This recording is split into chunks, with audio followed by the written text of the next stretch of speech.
नमस्कार, म टेकनारायण भट्टराई। 5 दलीय गठबन्धन र देउबा सरकार धरापमा पर्न लागेको हो। यो प्रश्न एकाएक राजनीतिक वृत्तमा जागेको छ। आज असार 10 गते अबको साता अर्थात् असार 17 निकै चर्चा पाएको मिति हो नेपालको राजनीतिक वृत्तमा अलि महिना पहिले। एमाले अध्यक्ष केपी शर्मा ओलीले देउबा सरकारको आयु ज्योतिषीय दृष्टिले बढीमा असार 17 बताएका थिए। नभन्दै पछिल्ला घटनाक्रमले सत्ता गठबन्धन र देउबा सरकारमा सङ्कट मडारिएको देखिँदैछ। ओलीले प्रक्षेपण गरेको मिति र पछिल्ला घटनाक्रम मिलाएर हेर्दा असार 17 अर्थात् आगामी साता साँच्चीकै अर्थपूर्ण बन्दै गएको छ। नतिजा के हुन्छ पत्तो छैन। माधव नेपाल नेतृत्वको नेकपा एसका 4 मन्त्रीसहित 10 जना सांसदले पार्टीमै विद्रोह गरेका छन्।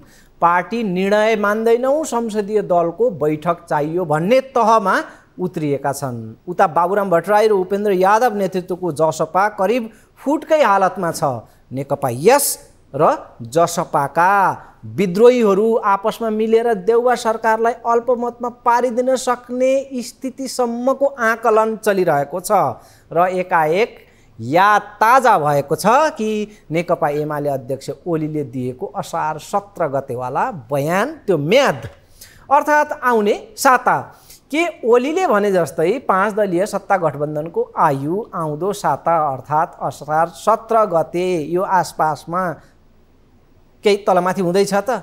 ओली अभिव्यक्ति हावादारी जस्तो लागेको र त्यो बेला चुनावको लागि एउटा फन्डा जस्तो बुझिएको थियो।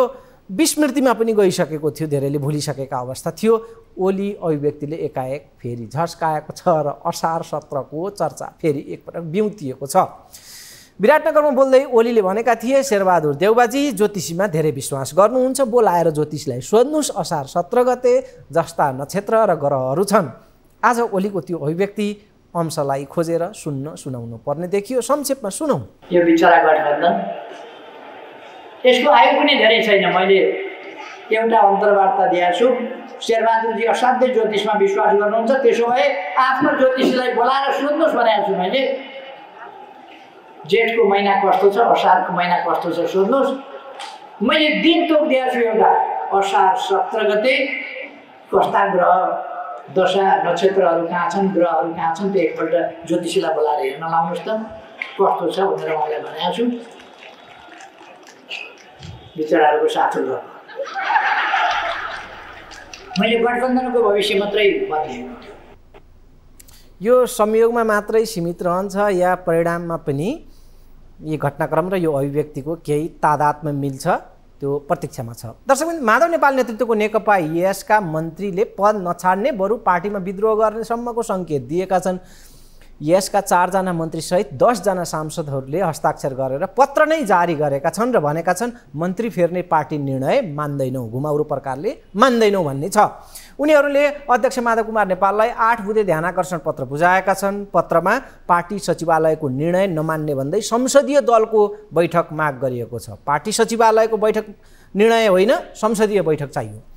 विवाद कुन तहमा छ, अविश्वास र घोचपेच कस्तो छ र प्रतिक्रिया दिन समेत दिगदारी लाग्दो मन्त्रीहरूको मनोदशा, मुड के छ, एक झलक यसले बताउँछ। आजको दृश्य हो यो। पार्टीले निर्णय त पटक गरे, तपाईले अवज्ञा गर्नुभयो भन्ने कुरा छ। यो कहिले यहाँहरुको आजको फिर्ता हुने र नहुने त भोलि बेलुकासम्म थाहा पाउनुहुन्छ। यी साथीहरू जान्छन्, अर्को लट आउँछ। मन्त्री पद भने अलि यो चामफुल पदै हो होइन। गाडी हुन्छ, झन्डा हुन्छ, सलाम ठोक्ने मान्छे हुन्छ, साथमा सुरक्षा हुन्छ। यो सबैबाट तल ओर्लन मान्छेलाई गाह्रो हुन्छ। पार्टीले छोडिदिन्छु भन्दैछन् पार्टी उहाँहरूले छोड्न सक्नुहुन्न। अहिले उहाँसँग त्यो छोड्ने तागत छैन। त्यस हुनाले छोड्न नपर्ने भए हुनाले छोडिदिउँ भने मात्रै होला। यदि प्रधानमन्त्रीले चाहिँ नमान्ने खालको कुरा हुन्छ भनेर भने अब हामीले कुनै ढिलाइ नगरिकन अब पत्रकार सम्मेलन गर्नुपर्छ। हामीले हाम्रो मन्त्रीहरूलाई फिर्ता बोलाउने निर्णय गरिसकेका छौँ र राजीनामा दियो भन्नुपर्छ र त्यति गर्दाखेरि पनि नमान्दाखेरिको स्थितिमा हामीले चाहिँ अर्को बाटो अख्तियार गर्नुपर्छ। भन्ने ठाउँमा हामी पुगेकै हो। कसलाई कसलाई कुन मन्त्रालयमा पठाउने भनेर निर्णय हामीले गऱ्यौँ। मै बसेर निर्णय गरेर चिठी बनाओ पठाओ, त्यही चिठीले उहाँहरू मन्त्री बन्या हो। उहाँहरू गुटुटुटु दौडेर मन्त्री भए होइन, त्यस्तै अर्को चिठी जान्छ, त्यसैले फिर्ता हुनुहुन्छ। सबैभन्दा धेरै काम गर्ने कार्यान्वयन गर्ने भनेको त प्रधानमन्त्री हो, उहाँ नै हो। तर पनि उहाँले पनि प्रभावमा पार्ने भनेको अब कमरेड प्रचण्ड नै हो। उहाँको पार्टीभित्रको अब समाजवादीका मन्त्रीहरूलाई शपथ ग्रहण गराइसकेपछि माओवादीभित्र पनि निकै ठुलो प्रेसर छ। त्यो प्रेसरलाई अब ठान्न अप्ठ्यारो होला भनेर लेट भनिराख्नु भएको छ। एक दुई दिन दर्शकबिन, मेटमणि चौधरी हाम्रो स्टुडियोमा हुनुहुन्छ, उहाँसँग संवाद हुनेछ। पछिल्लो अपडेट उहाँले हामीलाई दिनुहुनेछ। त्योभन्दा अघि अलिकति यो सन्दर्भहरू पृष्ठभूमि यहाँहरूको जानकारीमा राखौँ। मन्त्रीहरूको गुनासो छ नेकपा यसका कि मन्त्रीबाट हटाउन पटक पटक अपराधीलाई जस्तो व्यवहार गरियो। यस्तो व्यवहार कदापि ठिक मान्न सकिँदैन। पत्रमा लेखिएको छ, पटक पटक आजै भोलि नयाँ मन्त्रीहरूलाई शपथ गराउन प्रधानमन्त्रीलाई दबाब दियो। यो किमार्थ राम्रो मान्न सकिँदैन। यसका मन्त्रीहरूको पत्रमा छ, बजेट पास भएपछि मन्त्री छोड्ने छौँ भन्ने प्रतिबद्धतालाई कमजोरी ठानियो। यो व्यवहारप्रति हामी गम्भीर छौँ।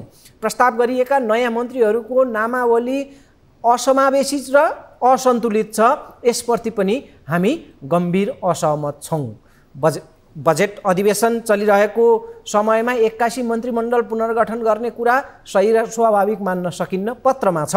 पालैपालो मन्त्री बनाउँछु भन्ने नेतृत्वको भनाइलाई सही मान्ने हो भने पनि सबैलाई एउटै व्यवहार र मापदण्ड लागू नभएको, महिलाहरूको सहभागिता नभएको, गैर सांसद र एकै जिल्लाबाट 2 जना एकैपटक मन्त्रीमा सिफारिस गरेको, पुराना र नयाँको सन्तुलन नमिलाएको कुराप्रति हामी गम्भीर असहमति छौँ। यो प्रकारका बुँदाहरू राखेर मन्त्रीहरू जो अहिले खाइपाइ आएको पद छाड्न इन्कार गरिरहेका छन्। मन्त्रीमण्डल पुनर्गठन गर्दा पुरानो टिम पुरै फिर्ता र नयाँ टिम सन्तुलित र समावेशी सिद्धान्तको आधारमा सिफारिस गर्न जोडदार माग गर्दछौँ। यी तमाम विषयमा छलफल गर्न तत्काल संसदीय दलको बैठक बोलाउन समेत माग गर्दछौँ। यो प्रकारले पत्रमा उल्लेख छ। यही हो मौका भन्दै उता नेकपा एमालेका नेताहरूले माधव नेपाललाई पार्टी फुटाउनु नै गल्ती थियो भन्दै घोचपेच र व्यङ्ग्य गरिरहेका छन्, कुरीकुरी गरिरहेका छन्। नेकपा यसका नेता कार्यकर्ताहरूले पार्टी व्यथितिबारे सामाजिक सञ्जालमा उग्र प्रतिक्रिया पोखिरहेका छन्। दोहोरी चलिरहेको छ कार्यकर्ता तहमा। 2 धारको यो विवादले नयाँ पार्टी नेकपा यस सङ्कटमा देखिन्छ। आज पोलिट ब्युरो बैठक पनि थियो। नयाँ मन्त्री बन्ने लिस्टमा अगाडि नाम छ मेटमणि चौधरीको। उहाँ दाङबाट निर्वाचित सांसद हुनुहुन्छ। नेकपा यसबाट पहिलो लटमै मन्त्री बन्ने लिस्टमा उहाँको अगाडि नाम थियो। उहाँको गाउँ दाङमा हर्ष छाएको थियो त्यो पहिलो लटमै मन्त्री बन्ने सन्दर्भमा। यता मन्त्री सफरको तयारीमा हुनुहुन्थ्यो चौधरी, तर अन्तिममा उहाँको नाम काटियो मन्त्री लिस्टबाट। दर्शकहरूलाई याद होला, सोही दिनमा चौधरीसँग मैले संवाद गरेको थिएँ यही कार्यक्रममा। यता मन्त्रीका आँखा मलिन, उता गाउँमा रुवावासीको स्थिति हामीले उतारेका थियौँ। महिनौँ भयो मन्त्री बन्ने तर्खर चलेको फेरि पनि, तर उही अलमल र ढिलाइले चौधरीसहितका मन्त्री बन्ने लिस्टमा रहेका नेताहरूलाई यति बेला हैरानी थपिएको छ, आक्रोशित बनाइरहेको छ। पार्टी निर्णय भएर पनि कार्यान्वयन नहुँदा उहाँहरूको आपत्ति छ र प्रतीक्षा छ अघिल्ला लटका मन्त्रीहरू चाँडै फर्केर अबको लटमा मन्त्री हुने। नेता मेटमणि चौधरी हाम्रो स्टुडियोमा हुनुहुन्छ। नेकपा यसका मन्त्रीले सरकारबाट फर्किन नमान्ने, मन्त्री बन्ने लटमा रहेकाहरू र पार्टी नेतृत्वले मन्त्री छाड्न दबाब दिने यो स्थितिका जुन परिघटनाहरू छन् यसमा हामी उहाँसँग संवाद गर्छौँ। यहाँलाई स्वागत छ। निकै लामो पृष्ठभूमिहरू बताएर दर्शकहरूले पार्टीको अवस्था पछिल्लो मोटामोटी थाहा पाउनुभयो। अब आज अलि बढी नै घस्रण भयो र तपाईँहरूको पोलिट ब्युरो बैठक पनि थियो। पछिल्लो अवस्था के छ? उहाँहरू जो मन्त्री छोड्न मानिरहनु भएको छैन, मान्ने स्थितिमा आउनुभयो? समग्रमा सबै मन्त्रीज्यूहरूको मान्नेज्यूहरूको साइकोलोजी हेरेर पार्टीको निर्णयलाई मान्नुपर्छ भन्ने ठाउँमा पुगे जस्तो लाग्छ। रामकुमारी झाँक्रीजी पनि पुग्नुभयो? नै म उहाँको अब पर्सनल कुरा होला, तर पनि अब उहाँ आफैले बसेर निर्णय गर्नुभयो नि त स्थायी कमिटीमा त। आजको पोलिट ब्युरोमा तुलनात्मक रूपमा अरू मन्त्रीहरूलाई ठिकै छ हामी छाड्छौँ भने पनि रामकुमारी झाँक्री त अझै पनि जब्बर रूपमा किन म छाड्ने भन्ने प्रकारमै उहाँ देखिनु हो भनेर आइरहेछ। यसो नबोल्नु भनेको स्वीकृति जनाएको पनि हो। उहाँले आजको बैठकमा खास प्रतिक्रिया दिनुभएको छैन। सञ्चारकर्मी साथीहरूसँग पनि क्यामेरा को अगाडि क्यामेरा छलेर अगाडि बढ्ने काम गर्नुभयो, प्रतिक्रिया जनाउनु भएन। त्यसैले उहाँ पनि अब एक खालको त्यो मनोविज्ञानमा पुगे जस्तो लाग्छ मलाई। कसको बढी हतार हो यो मन्त्री बन्नलाई? तपाईँहरू बढी हतारिएको हो? अलिकति बजेट छलफल चल्दैछ, एउटा बेलानको बेला अलिकति टाइम मिलाएर हुनुपर्ने भन्ने उहाँहरूको तर्क छ कि उहाँहरू त्यो पदबाट त्यो पद छोड्नलाई उहाँहरूलाई गाह्रो भएको कता कैफियत बढी देखिन्छ? यस्तो छ, नेपालको राजनीतिभित्र हामी जस्ता मान्छेले बुझ्ने कुरा, राजनीति निकै निर्मम हुन्छ। जस्तै कुनै बेला कृष्णप्रसाद भट्टराई प्रधानमन्त्री भएको बेला उहाँको अमेरिकाको भ्रमण थियो। उहाँलाई हटाउने फाइनल टुङ्गोमा काङ्ग्रेस पुगेको थियो। उहाँले एउटा मात्रै बिन्ती के गरिराख्नु भएको थियो भने म अमेरिका मलाई जान दिनुहोस्, प्रोग्राममा भाग लिन दिनुहोस्, अनि बरु हटाउनु होला भन्दा पनि उहाँलाई काङ्ग्रेसले आफ्नैलाई हटाउने काम गरेको थियो। मनमोहन अधिकारी हेलिकप्टर एक्सिडेन्ट हुनुभएको थियो, यहाँलाई थाहा छ। उहाँ हस्पिटलको बेडमा हुनुहुन्थ्यो। उहाँले पनि अब कम्तीमा सांसदहरूकै अगाडि म स्पष्टीकरण या प्रतिक्रिया जवाब दिन पाएँ, त्यसको फेस गर्न पाएँ राम्रै हुन्थ्यो भन्ने उहाँको चाहना थियो। र हस्पिटलको बेडबाटै उहाँलाई हटाउने काम गरिएको थियो। भनेपछि राजनीति यस्तो निर्मम हुन्छ जुन आवश्यकताले अथवा कुनै कारणले कुनै पनि बेला रिकल गर्न सक्छ। अहिले भएको जस्तै यहाँले ब्याकग्राउन्डमै भन्नुभएको छ नि त, अब हामीले झुट बोलेर या ढाँटेर के गर्ने सारा दुनियाँलाई थाहा छ। खासमा विद्रोह गरिराख्दाखेरि हाम्रो अध्यक्ष कौरले एउटा कुरा भन्नुभएको थियो, यस्तो रिस्क जोनमा तपाईँहरू हुनुहुन्छ, त्यस कारणले यसबाट प्राप्त हुने अवसरहरू हामी सबैले प्राप्त गर्नुपर्छ भन्ने खालको कुराकानी गर्नुभएको थियो। र त्यसै बेला 6 महिना अब 3 चरण गर्ने र 6 महिना 18 महिना 19 महिना बाँकी थियो र सबैलाई 6 महिनाको लागि पठाउनु। 3 चरणको 3 लटमा मन्त्री पठाउने कुरो थियो। हो, म एकदम सफा कुरा भन्छु, जनताले ढाँट्नुहुन्न। भनेपछि अहिले 2 लटमा सीमित हुने भयो। तर पछि के भयो भने उहाँहरूले शपथ ग्रहण गराउँदाखेरि एकदम 1 महिना 2 महिना भन्दा धेरै लेट भइसकेको थियो। त्यसैले 2 लट मात्रै गरौँ भन्ने त्यो ठाउँमा पार्टीका शीर्ष नेतृत्वले पुग्नुभयो र 6 महिना त चैत्रमै पुगिसकेको थियो, क्यारे होइन, पुगिसकेको थियो। पछि अब लोकल इलेक्सनको मुखमा किन फेर्ने भन्ने पनि भयो। त्यसपछि अब लोकल इलेक्सन पछाडि 4 गतितिर गर्ने भन्ने टुङ्गोमा पुगेको थियो। हामी छोटो विश्रामको पनि बेला भएको छ, विश्राममा जान्छौँ। महत्त्वपूर्ण सन्दर्भमा हामी छिर्दैछौँ र पछिल्लो डेभलपमेन्ट के छ त्यो यहाँहरूलाई मेटमणि चौधरीबाट हामी सुनाउनेछौँ। विश्राममा जाउँ।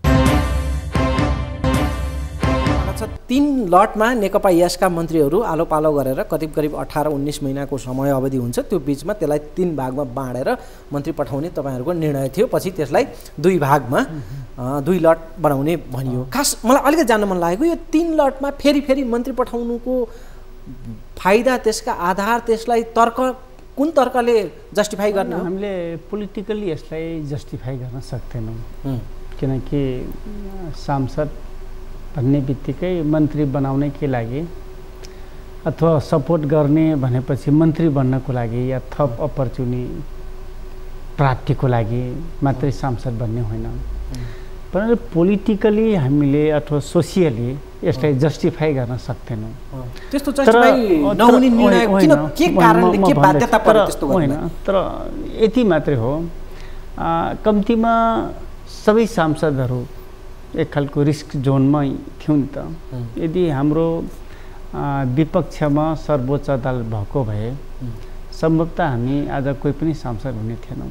भनेपछि सबै खालका रिस्क बियर गरेर हामीले विद्रोह गऱ्यौँ। पाएको मौका भनेर बुझ्नु पर्यो त्यसलाई। होइन, अवसरको लागि मात्र। विद्रोहको कारण त अरू छ। कम्युनिस्ट आन्दोलनसँग जोडिया छ, नेपालको संविधानसँग जोडिया छ, संवैधानिक कानुन, संवैधानिक सर्वोच्चता कुरासँग जोडिएको छ। यो सबै चिज छ, धेरै महत्त्वपूर्ण चिज छ। तर पनि त्यो साथसाथै यो पनि एक खालको मानवीय हिसाबले अन्य दलमा त्यति ठुलो विवाद नबनेको, मुद्दा नबनेको चाहिँ नेकपा यसमै मुद्दा बन्दाखेरि तपाईँहरूको चरित्र चाहिँ अलिक बढी चाहिँ यो दलका नेता सांसदहरू अलि लोभीपापी चरित्रका देखिए। राष्ट्रिय मुद्दा अहिले तपाईँको गरिबी छ, महँगी छ, व्यथिति छ, शैक्षिक क्षेत्र, स्वास्थ्य क्षेत्र सबैतिर तहस नहस छ, अर्थतन्त्र सङ्कटमा छ। तर तपाईँहरू आफ्नै धुनमा मन्त्रीको लडाइँमा महिनौदेखि यो मुद्दा बनाउनु भएको छ। इङ्गेजमेन्ट, पोलिटिकल इङ्गेजमेन्ट यसमा रह्यो भनेर हेर्दाखेरि अलि अप्ठ्यारो लाग्ने के। होइन, त्यो हाम्रो पार्टीभित्र अब देखिएको हो। तर यो त सबैलाई म्यानेज गर्न त गाह्रै छ। अब तपाईँ काङ्ग्रेसभित्र पनि त यति ठुलो प्रेसर परिसकेको छ। सम्भवतः प्रधानमन्त्रीले सबै राजनीतिक दलका मन्त्रीहरूलाई सँगै सपोर्ट त्यो सपोर्ट त्यो गराउँ भन्ने पनि लाग्यो होला जस्तो मलाई लाग्छ, हाम्रो डिले अथवा लेटको कारण। अथवा कमरेड प्रचण्डले पनि आफूभित्रको जुन छ व्यवस्थापन गर्नुपर्ने होला, त्यस कारणले यसले अलिअलि डिले गरौँ, नभए अझ प्रेसर थपिन्छ नि त। त्यस कारणले अब हाम्रो पार्टी भर्खरै बनेको कारणले अलिक काँचै छ। पार्टी कमजोर हुँदा व्यक्ति हाबी हुने प्रयास गर्छन्। व्यक्ति हाबी हुने यो त पोलिटिकल कल्चर हो। पार्टी कमजोर हुँदा व्यक्ति हाबी हुन्छ। अरू पार्टीभित्र पार्टी संस्थागत भइसकेको छ, त्यसै पार्टी स्ट्रङ छ, व्यक्ति कमजोर हुनुपर्छ। तर हाम्रो पार्टीभित्र 1 वर्ष पनि पुगेको छैन। हाम्रो सबै अङ्ग प्रत्यङ्गहरू काँचै छ, भर्खरै नरम टाइपको छ। त्यसैले नरम अब यो अहिले सङ्कटमा पुगेको, सङ्कटको डिलमा पुगेको पार्टी थामियो कि अझै सङ्कट बाँकी नै छ? यो त पार्टी त फुटको सङ्घारतिर जाँदैछ त। राजनीतिमा 24 घन्टा एक खालको लिक्विड पोजिसनमै हुन्छ, यो कुरा हामी सबैले बुझ्नुपर्छ। अझ नेपालको पोलिटिकल यति लिक्विड छ, भोलि के हुन्छ मान्छेले एनालाइसिस गर्न सक्ने ठाउँमा छैन। भोलि के हुने अथवा अबको 1 घन्टापछि के हुने भने त्यो पोजिसनमा भएको बेला। र फेरि साइन्सले पनि के भन्छ भने 24 घन्टा अथवा प्रत्येक सेकेन्डमा हरेकको अगाडि रिस्क हुन्छ। यो साइन्सको भन्दा मलाई अघि पृष्ठभूमिमा जोडेको कुरा ज्योतिषको जोड्न मन लाग्यो। यो असार 17 को ज्योतिषीय एउटा चर्चा राजनीतिमा आएको थियो केपी ओलीको मुखबाट। अनि तपाईँहरूका घटनाक्रमहरूले चाहिँ कता कता त्यो असार 17 को उहाँको प्रक्षेपणलाई फलीभूत गरिदिने पो हो कि जस्तो पनि देखियो। त्यस्तो त्यतातिर पनि जाँदैछ कि सिंहदेउवा सरकार पनि सङ्कटमा पर्ने यो लक्षण हो? होइन, त्यो केपी ओलीमा एउटा राम्रो विशेषता के छ भने उनी इमोसनल ब्ल्याकमेलिङ गर्नमा धेरै सिपालु छन्। अब पार्टी त 300 को सिटबाट 200 मा त झऱ्यो। त्यसले पार्टीभित्र त उहाँहरू त 65% अराउन्ड 70% सिट सङ्ख्या ल्याउने त्यो खालको उहाँहरूको प्लान थियो, अथवा त्यसरी साथ पनि गरिया थियो। 200 मा झर्दाखेरि एक खालको कार्यकर्ताहरूमा हताशपन देखियो। त्यो हताशलाई कसरी म्यानेज गर्ने भन्दाखेरि अब यो एउटा कुरा बोलिदिने ताकि त्यो कुरामा कार्यकर्ताहरू रुममा लिनु, त्यही कुरामा लागुन्। ए मेरो अध्यक्षता ठिकै कुरा, अध्यक्षता धेरै विद्वान हुनुहुन्छ, सत्य कुरा यही हो। तर एउटा परिदृश्य नि तपाईँहरू सांसदसहित थपेर 4 मन्त्रीको 10 जनाको अझै उहाँहरूले हुनसक्छ परिस्थिति आइलायो भने अरू पनि थप्ने प्रकारको त्यसरी समूहबद्धता एउटा खालको विद्रोह उहाँले पैदा गर्ने। उता जसपामा पनि लगभग फुटको स्थिति छ। अनि उहाँहरू पनि केपी ओलीसँग परामर्शमा मसवारामा हुनुहुन्छ भन्ने कुरा छ भन्दाखेरि यो दुईटा मिल्दाखेरि त देउवा सरकारलाई दिएको समर्थन फिर्ता गर्दा त अल्पमतमा पर्ने स्थिति पनि देखिन्छ। मान्छेहरूले त्यहाँसम्म अड्कल काटेका छन् तपाईँहरूको पार्टीको सिचुएसनले गर्दा। मान्छेहरूले अनुमान त गर्न पाइयो नि, बहस गर्न पाइयो, कल्पना गर्न पाइयो, सबै चिज गर्न पाइयो, तर यो राजनीति त्यो ठाउँसम्म चाहिँ पुग्दैन। के थाहा तपाईँहरूका मन्त्रीहरूले त्यसलाई लान खोज्नु भएको हो कि पत्र नै त्यसरी आएको छ? त्यो सम्भावना छैन। कसरी सम्भावना छैन भन्नुहुन्छ? तपाईँहरूको अझै पनि कुरा त मिलेको छैन, दाम्लो चुडाल्ने स्थिति छ। होइन, तपाईँ यति बुझ्नुहोस्, पार्टीको जे निर्णय छ हजुर त्यो निर्णय जस्तोको तस्तै लागू हुन्छ। र तपाईँहरूले लागू गर्दा उहाँहरूले विद्रोह नै गर्नुभयो भने के हुन्छ स्थिति? विद्रोह त कसरी गर्नुहुन्छ भन्नाले मान्छेहरूले के बुझेको छ भने मन्त्री पद थाई पद होइन, अथवा एकपटक मन्त्री भइसकेपछि जीवनभरि बनिराख्ने कुरा होइन।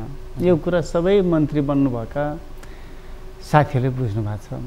त्यस कारणले अब भर्खरै म राजेन्द्र कौरको कुरा सुनिरहेको थिएँ। अब मन्त्री भनेपछि सबै चिज हुन्छ नि त, त्यो भए त मुनि झर्रा अप्ठ्यारो हुन्छ।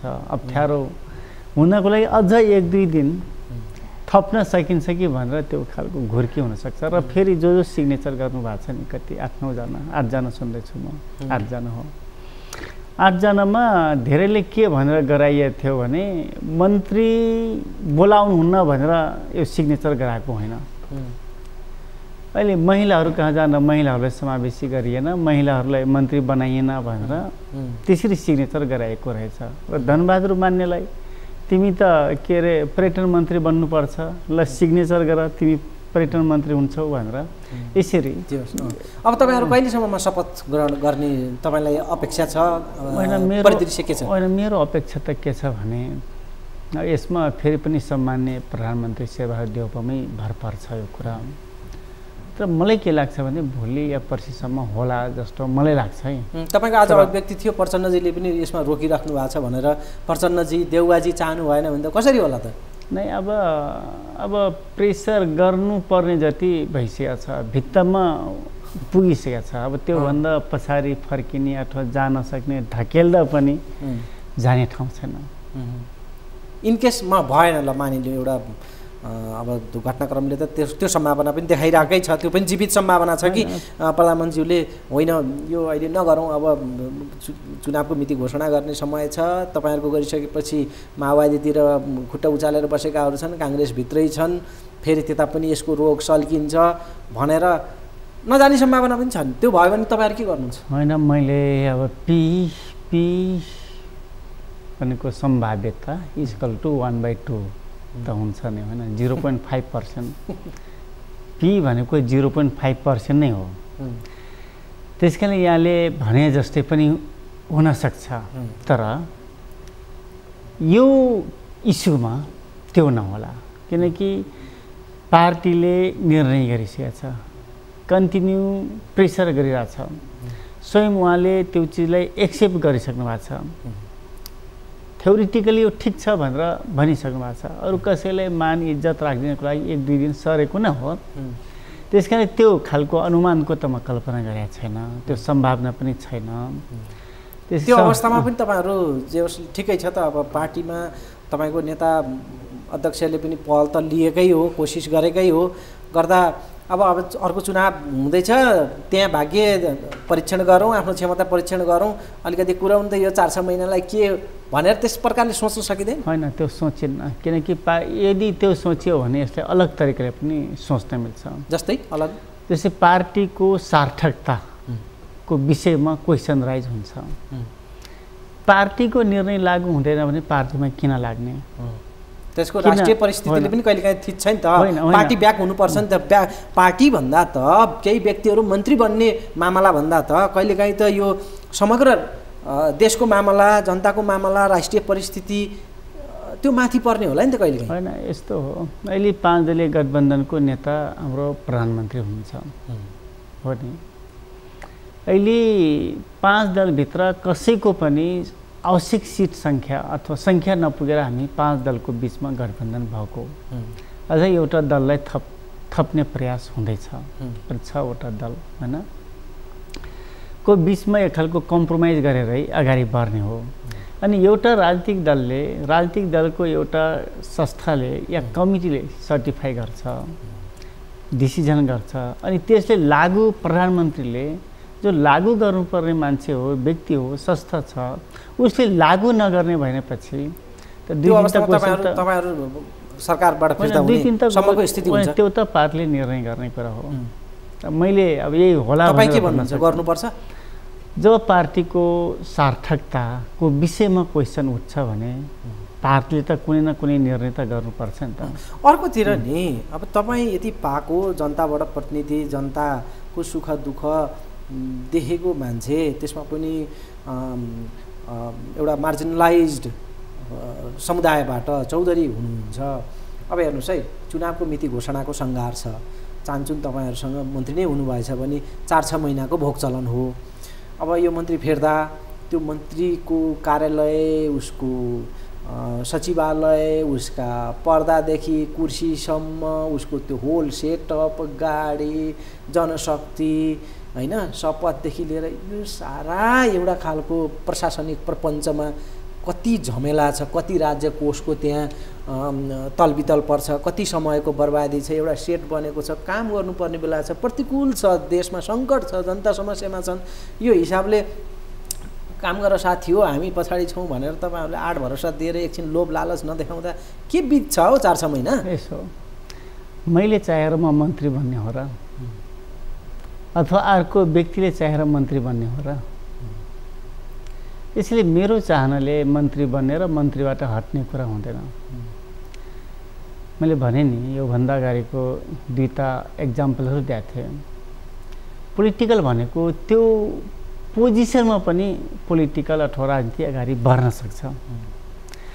त्यसैले पहिले त 4 जना नाम हुनुहुन्छ मन्त्रीमा, ठिकै छ, साथीहरूलाई नै दिउँ, हामी यसै ठिक छ, हामी सहयोग गर्छौँ, हाम्रो कुर्बानी भयो, योगदान भयो भनिदिने हो भने त पार्टीको विवादै हल हुन्छ। तपाईँहरू खुट्टा उचालेर, छटपट्टिएर, बुर्कुसी मारेर यो पार्टी नै फुटको सङ्घारमा छ, उता सत्ता गठबन्धन धरापमा परिरहेको छ, देउबाजीलाई, प्रधानमन्त्रीज्यूलाई आपद विपद परेको छ, होइन र त्यस्तो?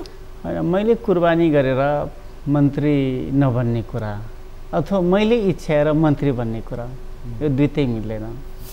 यो एउटा स्वतन्त्र अथवा मल्टी पार्टी डेमोक्रेसी नभएको मुलुकमा अथवा 1 पार्टी सिस्टम, होइन, एउटाले लिड गर्ने बेला अथवा निर्दलीय दल नभएको 1 पार्टी सिस्टम भएको मुलुकमा यो कसैले गर्न सक्ला। तर जब पार्टीले डिसिजन गरिसकेका छ भने योबाट हामी स्केप कोही पनि टाढा जान सक्दैनौँ, किनकि यो मल्टी पार्टी डेमोक्रेसीमा पार्टी मेजर कुरा हुन्छ, व्यक्तिको चाहना, व्यक्तिको इच्छा गौर कुरा हो।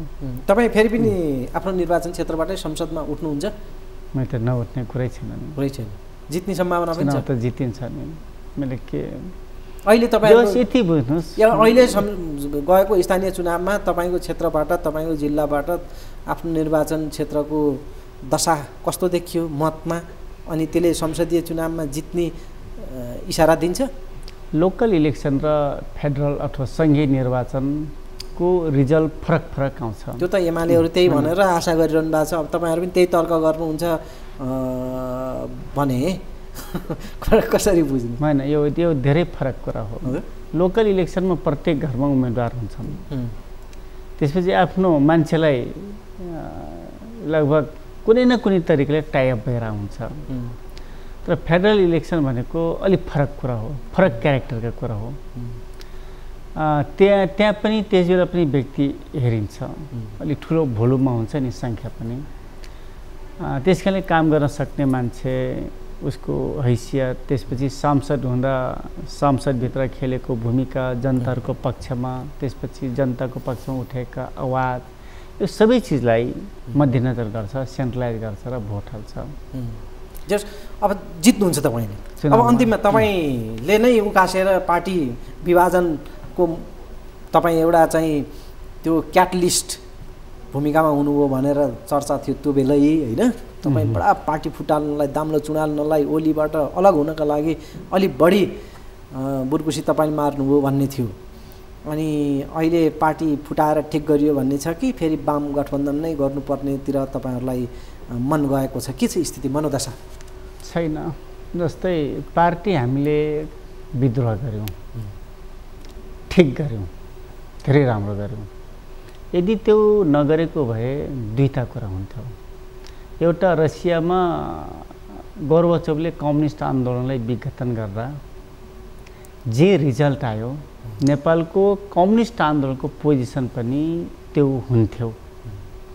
60 करोड पपुलेसन कम्युनिस्ट पार्टीको सदस्य थियो।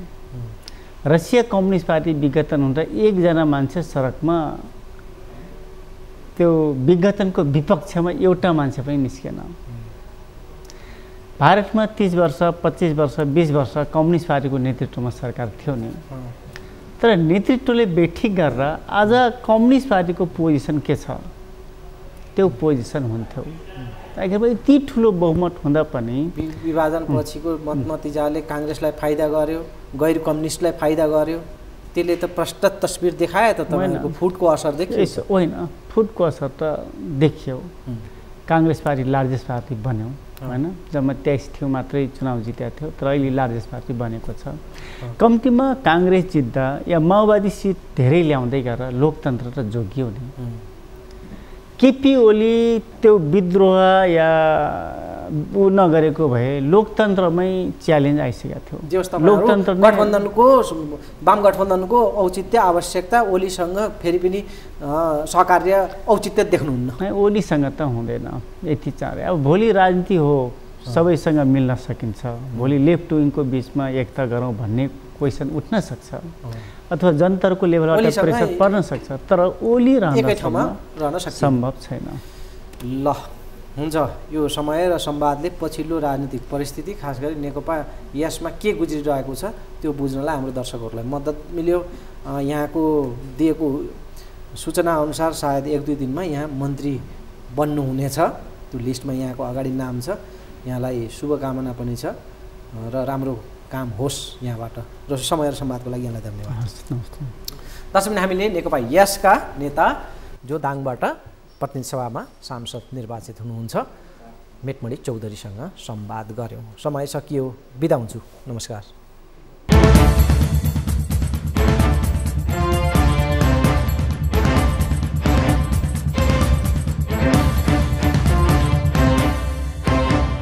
रोगीलाई निरोगी बनाउँदै खुसी पार्दैछ वैदिक आयुर्वेद सेवा प्रणाली।